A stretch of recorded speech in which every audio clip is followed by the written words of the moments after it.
నమస్తే, welcome to our channel. నేను మీ జాకిర్ హుసేన్. 2029లో జగన్మోహన్ రెడ్డి గారు ప్రతి ఒక్కరికి చుక్కలు చూపిస్తా అంటున్నారు. సో దీని గురించి డిస్కస్ చేద్దాం. ప్రస్తుతం మనతోటి సీనియర్ జర్నలిస్ట్ యేసరావు గారు ఉన్నారు. వెల్కమ్ చెప్పేద్దాం. హాయ్ సార్, నమస్తే. నమస్తే. అయితే జగన్మోహన్ రెడ్డి గారు చుక్కలు చూపిస్తా అంటున్నారు సార్, ఏంటి అసలు, ఎందుకు అన్నారు అలా? చుక్కలు కాదు, సినిమా చూపిస్తాను అంటున్నాడు. ఎస్, యాక్చువల్గా ఆయన తాడేపల్లిలో వారానికి 2 రోజులు ఉంటాడు. ఈ 2 రోజుల పాటు నియోజకవర్గాలకు సంబంధించి రివ్యూ మీటింగ్లు పెట్టుకుంటున్నారు కార్యకర్తలతోటి. ఈ సందర్భంగా వాళ్ళకి ధైర్యం నింపేటువంటి కార్యక్రమం చేస్తూ ఉన్నారు.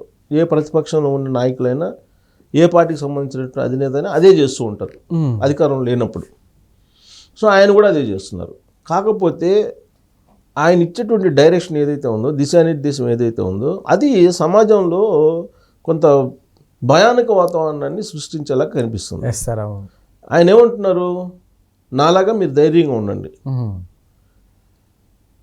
మీరు కొడితే కొట్టించుకోండి, పుస్తకం రాయండి, అది ఏ పుస్తకం అయినా పర్వాలే, రిటైర్ అయిపోయి వెళ్ళిపోయిన వాళ్ళని కూడా తీసుకొచ్చి సినిమా చూపిస్తాం, రాసి పెట్టుకోండి అని అంటున్నాడు. పాసిబుల్ అవుతుంది అంటారా సార్? అసలు ఆయన సినిమా చూపిస్తాను అని అంటే, ఒక పొలిటీషియన్, ఒక మాజీ ముఖ్యమంత్రి సినిమా చూపిస్తాను వీళ్ళకి అని అంటే ఒక భయానక వాతావరణం కదా. అసలు జగన్మోహన్ రెడ్డి గారు 2024లో ఓటమి కారణం ఏంటి, 11 స్థానాలకు పరిమితం కావడానికి కారణం ఏంటి అనేది వాళ్ళు ఆత్మపరిశీలన చేసుకోవాలిగా. ప్రధానంగా నాకు తెలిసినంత వరకు ఆయన ఓటమికి కారణం ఒక ప్యానిక్ సిచ్యువేషన్ ఆంధ్రప్రదేశ్లో క్రియేట్ చేశారు. సోషల్ మీడియాకు సంబంధించినటువంటి వాళ్ళని అరెస్ట్ చేయటం, అర్ధరాత్రి వేళ, అపరాత్రి వేళ ఇళ్ళ మీదకి వచ్చేసి పోలీసులు వాళ్ళని తీసుకెళ్ళిపోయి అరెస్టులు చేయటం, ఇష్టానుసారంగా పోలీసుల్ని ప్రైవేట్ సైన్యంలో వాడుకోవటం, ల్యాండ్ టైటిలింగ్, అంటే ఈ రెండే జగన్మోహన్ రెడ్డి గారిని ఓడించడానికి 11 స్థానాలకు పరిమితం చేయడానికి కారణం అని చెప్పి నేను నా అబ్జర్వేషన్లో అనుకుంటున్నా. మిగతా అంశాలు చిన్న చిన్న అంశాలుగా, ఈ మేజర్ అంశాలు ఈ రెండే. మళ్ళీ అధికారంలోకి వస్తే అదే చేస్తామన్నట్లుగా చెప్తున్నాడు. సినిమా చూపిస్తాం అంటున్నారు కదా. సినిమా చూపిస్తున్నాం అన్నప్పుడు జనరల్గా ప్యానిక్ సిచ్యువేషన్ అనేది ఆయన క్యారీ చేస్తున్నాడుగా. ఇప్పుడు అదే సిచ్యువేషన్ అధికారంలో ఉన్నప్పుడు సిచ్యువేషనే మళ్ళీ ఇప్పుడు కూడా క్రియేట్ చేస్తే, మళ్ళీ అధికారం ఇస్తే ఏంటి పరిస్థితి అనేది ఆలోచిస్తారు ఎవరైనా. ఇప్పుడు గెలుపోవటం నిర్దేశించేది ఎవరు? స్వింగ్ ఓటర్ అంటే న్యూట్రల్ ఓటర్ అనే అతను ఎప్పుడు కూడా ఏ పార్టీతోటి అలైడ్ అయ్యి ఉండడు. ఏ పార్టీకైనా ఫిక్స్డ్ ఓట్ బ్యాంక్ ఉంటుంది ప్రధాన పార్టీలకి. ఇప్పుడు జగన్మోహన్ రెడ్డి గారు తన పార్టీ ఓడిపోయింది, అధికారంలోకి రాలా, అయినప్పటికి కూడా 39% ఓట్ బ్యాంక్ ఉంది, 39% ఓట్ బ్యాంక్ ఉంది మన 2024 ఎన్నికల్లో. అంటే బలంగా ఉంది వాళ్ళ ఓట్ బ్యాంకు. యాక్చువల్గా స్టాండర్డ్ ఓట్ బ్యాంక్ ఉంటుంది ప్రతి పార్టీకి. ఇప్పుడు తెలుగుదేశం పార్టీ 2019లో ఓడిపోయింది, అయినా కానీ 40% ఓట్ బ్యాంక్ ఉందిగా. అంటే 35 నుంచి 40% ఓట్ బ్యాంక్ ఎవరికైనా ఉంటుంది ముఖాముఖి పోటీ జరిగినప్పుడు. త్రిముఖ పోటీ జరిగినప్పుడు మళ్ళీ తగ్గుతుంది. అదే స్టాండర్డ్ ఓట్ బ్యాంక్ అనేది మినిమం 30% ఉంటుంది. మినిమం ఇది బలమైనటువంటి ప్రాంతీయ పార్టీలకి మినిమం 30% ఉంటుంది. ఇంకా అంతకన్నా తగ్గిందంటే ఆ పార్టీ బలహీనపడుతున్నట్టే, రాబోయే రోజుల్లో మనుగడ కూడా సాధించలేని పరిస్థితి. సో మినిమం ఏంటంటే 25 to 30% ఓట్ బ్యాంకు ఖచ్చితంగా ఏ పార్టీకైనా స్ట్రాంగ్ హోల్డ్ ఉంటుంది. అందుకే వాళ్ళు ఏంటి, ఇప్పుడు సపోజ్ తెలుగుదేశం పార్టీని ఏమన్నా అన్నాం అనుకోండి, విమర్శించారు, లేదంటే వాళ్ళలో ఉండేటువంటి కొన్ని లోపాలను ఎత్తి చూపారనుకోండి, వాళ్ళు జీర్ణించుకోలేరు. పార్టీ తప్పు చేసినా, అధినాయకుడు తప్పు చేసినా వాళ్ళకి కరెక్ట్ అనిపిస్తుంది. ఇది కరుడుగట్టినటువంటి పార్టీ కార్యకర్తకి. అలాగే వైఎస్ఆర్ కాంగ్రెస్ పార్టీ కరుడుగట్టిన కార్యకర్తకి జగన్మోహన్ రెడ్డి గారు దేవుడు వాళ్ళకి. ఇప్పుడు అతన్ని ఏదైనా విమర్శిస్తే తట్టుకోలేరు వాళ్ళు, అందుకే సోషల్ మీడియా వేదికగా చేసుకొని దాడి చేస్తూ ఉంటారు వాళ్ళు. అలాగే వైఎస్ఆర్ కాంగ్రెస్ పార్టీని ఏదన్నా అంటే తట్టుకోలేరు. అంటే కరుడుగట్టినటువంటి హార్డ్ కోర్ క్యాడర్ అన్ని పార్టీలకు ఉంటాయి. ఇప్పుడు జనసేన పార్టీకి కూడా అంతే. ఆయన పవన్ కళ్యాణ్ గారు వెంకటేశ్వర స్వామి కన్నా ఎక్కువ అన్నట్టుగా ఫీల్ అవుతుంటారు.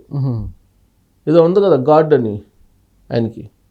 సో అంటే అంత కడ్డుగట్టినటువంటి వాళ్ళు ఉంటారు, హార్డ్ కోర్ ఉంటారు. ఈ హార్డ్ కోర్ గురించి మనం అసలు ఈ పార్టీలు ఆలోచించాల్సిన అవసరం లేదు. ప్రభుత్వంలో ఉన్నటువంటి వాళ్ళు ఆలోచించాల్సిన అవసరం లే, ప్రతిపక్షంలో ఉన్నటువంటి వాళ్ళు ఆలోచించాల్సిన అవసరంలా. ఎందుకంటే వాళ్ళు ఏం చేసినా చెయ్యకపోయినా తిట్టినా కొట్టినా వాళ్ళు ఎలాగూ ఆ పార్టీకి ఓట్లు వేస్తారు. ఓకే. గెలుపోటలను నిర్దేశించేది ఎవరు? ఈ న్యూట్రల్ ఓటర్స్, తటస్థ ఓటర్లు. ఈ తటస్థ ఓటర్లు ఎప్పుడు కూడా ఒక పార్టీకి అలైడ్ అయి ఉండరు, గమనిస్తుంటారు, అంతా ఏం జరుగుతుంది అనేది గమనిస్తూ ఉంటారు. గమనించి ఆ ఎలక్షన్ టైంలో వాళ్ళు డిసైడ్ చేస్తారు. వీళ్ళు 10% ఉంటారు. ఈ 10% డిసైడ్ చేసేది. మన కూటమికి ఎంత వచ్చింది? 53-54% వచ్చింది ఓట్ బ్యాంక్. మరి 10% అదనంగా వచ్చింది. గతంలో 40% ఉన్నటువంటి టీడీపీకి పర్సంటేజ్ ఎక్కువ వచ్చింది. జనసేనతో కలుపుకున్న 55% అంటే మీకు ఆ 50% రీచ్ అయినట్టే కదా, 10% ఎక్స్ట్రా వచ్చింది. అలాగే 2014 ఎన్నికల్లో గెలిచినటువంటి తెలుగుదేశం పార్టీకి ఎక్కువ వచ్చింది పర్సంటేజ్. ఆ రోజు వైఎస్ఆర్ కాంగ్రెస్ పార్టీ తక్కువ వచ్చింది. సో కాబట్టి స్వింగ్ ఓటర్స్ ఇంపార్టెంట్. వాళ్ళేంటి, ఏ పార్టీలు ఏం చెప్పినా కానీ వింటారు, అంతే, అబ్జర్వ్ చేస్తారు, నిర్ణయం తీసుకుంటారు, దాని మీద అధ్యయనం చేస్తారు కొంత. అలాంటి వాళ్ళు ఇప్పుడు ఏమనుకుంటారు, జగన్మోహన్ రెడ్డి గారి మాట విన్న తర్వాత ఇతనేం మారలేదు, మళ్ళీ నేను సినిమా చూపిస్తాను అంటున్నాడు, ఒక పొరపాటున మళ్ళీ కనుక ఇతనికి ఓటేస్తే, ఈ పార్టీని గెలిపిస్తే అంటే ఇంకా అరెస్టులు ఇంకా ఎక్కువ చేస్తాడు. 2019 నుంచి 2024 వరకు ఏం జరిగిందో అంతకన్నా ఎక్కువ చేస్తానని చెప్పి ఆయనే చెప్తున్నారు. 2019 నుంచి 2024 మధ్యలో ఆయన పరిపాలన బాగలేదనే కదా 11 స్థానాలకు పరిమితం చేసింది. మళ్ళీ నేను అదే చేస్తానని అంటే ఆయన ప్యానిక్ సిచ్యువేషన్ని క్యారీ చేస్తున్నట్టే కదా, అది ఆయనకు నష్టం కదా, ఆయన పార్టీకి కూడా నష్టమే కదా. అంటే సైంటిఫిక్గా వాళ్ళు అవలోకన చేసేవాళ్ళు లేరు ఆ పార్టీలో అనిపిస్తుంది. ఆ పార్టీలో కరెక్ట్గా సక్రమంగా గైడెన్స్ ఇచ్చేవాళ్ళు లేరేమో అనిపిస్తుంది ఆయన వ్యాఖ్యలను చూస్తుంటే. సప్త సంవత్సరాల అవతలున్నా తీసుకొచ్చి కొడతాను, బట్టలోడు తీసి నిలబెడతాను, ఎవరైతే నిన్ను అరెస్ట్ చేశారో ఆ పోలీస్ ఆఫీసర్ని తీసుకొచ్చి నీకు సెల్యూట్ చేపిస్తాను, ఇలాంటివి మాట్లాడుతుంటే అసలు న్యూట్రల్ ఓటర్ తట్టుకోగలరా? న్యూట్రల్ పార్టీ ఓటర్కి బాగానే ఉంటుంది, పార్టీ ఓటర్కి మా అన్న సూపర్ వార్నింగ్ ఇచ్చాడు అని చెప్పి అనుకుంటారు, వాళ్ళు కాళ్ళ దగ్గర వేసుకుంటారు. సో ఎవరు ఆ పార్టీ ఓటరు. కానీ వాళ్ళు కాదు కదా నిన్ను గెలిపించేది, గెలుపోటలు నిర్ణయించేది న్యూట్రల్ ఓటర్, తటస్థ ఓటర్లు. నీ తటస్థ ఓటర్లు చాలా సున్నితంగా ఆలోచిస్తారు. వాళ్ళని దృష్టిలో పెట్టుకొని నువ్వు రాజకీయాలు చేయాలి. అధికారంలోకి వచ్చిన తర్వాత చాలా జాగ్రత్తగా ఉండాలి, ప్రతిపక్షంలో ఉన్నప్పుడు ఇంకా జాగ్రత్తగా ఉండాలి. నువ్వు ఇంకా నేను కొడతాను, సినిమా చూపిస్తాను, మీరు కొడితే కొట్టించుకోండి, ఇప్పుడు మీరు బుక్లో రాసుకోండి, మీరు ఎవరైతే మిమ్మల్ని ఇబ్బంది పెట్టారో వాళ్ళ పుస్తకాలు రాసుకోండి, వాళ్ళందరినీ తీసుకొచ్చి కొడదాము, లేదంటే వాళ్ళందరినీ తీసుకొచ్చి జైల్లో పెడదాము, లేదంటే వాళ్ళందరికీ సినిమా చూపిద్దామని అంటే ప్రజాస్వామ్యంలో ఉన్నావా లేకపోతే అప్రజాస్వామ్యంలో ఉన్నామా? ఇక్కడ యాక్చువల్గా ఆయన చేస్తున్నటువంటి స్టేట్మెంట్ ఆ పార్టీకే నష్టం, ఆయనకే నష్టం రాజకీయంగా. ఎందుకంటే ఆయన ఓడిపోవడానికి కారణం ఆంధ్రప్రదేశ్లో ప్యానిక్ సిచ్యువేషన్ తీసుకురావడం, ల్యాండ్ టైటిలింగ్ యాక్ట్. ఒక మూమెంట్లో ఏ స్థాయికి వెళ్ళిపోయారు, మళ్ళీ జగన్మోహన్ రెడ్డి గారిని కానీ గెలిపిస్తే మొత్తం మన ఇల్లు పొలం అంతా తీసేసుకుంటాడేమో అనేటువంటి భయం ఏర్పడింది ఆడ. ఇప్పుడు మళ్ళీ నేను అది సినిమా చూపిస్తాను అని అంటే ఏ సినిమా చూపిస్తావు, ఎవరికి చూపిస్తావు? ఒక ప్రజాసేవ చేయడానికి వచ్చినటువంటి వాళ్ళు మాట్లాడేటువంటి మాటలు అయితే కాదు అవి, యాక్సెప్టబుల్ వర్డ్స్ కావు అవి. ప్లస్ ఇప్పుడు మీడియాని భయపిస్తున్నాడు, ఎవరైతే ఆ పార్టీలో ఉన్న లోపాలను వ్యతిరేకంగా మాట్లాడుతున్నారో, లేదంటే విధానాలను అభ్యంతరం పెడుతున్నారో, లేదంటే విమర్శిస్తున్నారో వాళ్ళని టార్గెట్ చేస్తున్నాడు ఆయన. అలాగే వ్యవస్థలో ఉండేటువంటి వాళ్ళని భయపిస్తుంటే వ్యవస్థ ఎలా నడుస్తుంది? మళ్ళీ ఇంకొక ఛాన్స్ నాకు ఇవ్వండి అని అంటే ఒకవేళ పబ్లిక్ కనుక యాక్సెప్ట్ చేస్తే మళ్ళీ వస్తే తమ పరిస్థితి ఏంటి అనేది పోలీసులు కానీ లేదంటే ఏ ఉద్యోగులైనా ఆలోచిస్తారు కదా. వాళ్ళు ఎలా ఫ్రీగా పని చేయగలరు? అసలు ఫ్రీగా పనిచేసే పరిస్థితి ఉంటుందా?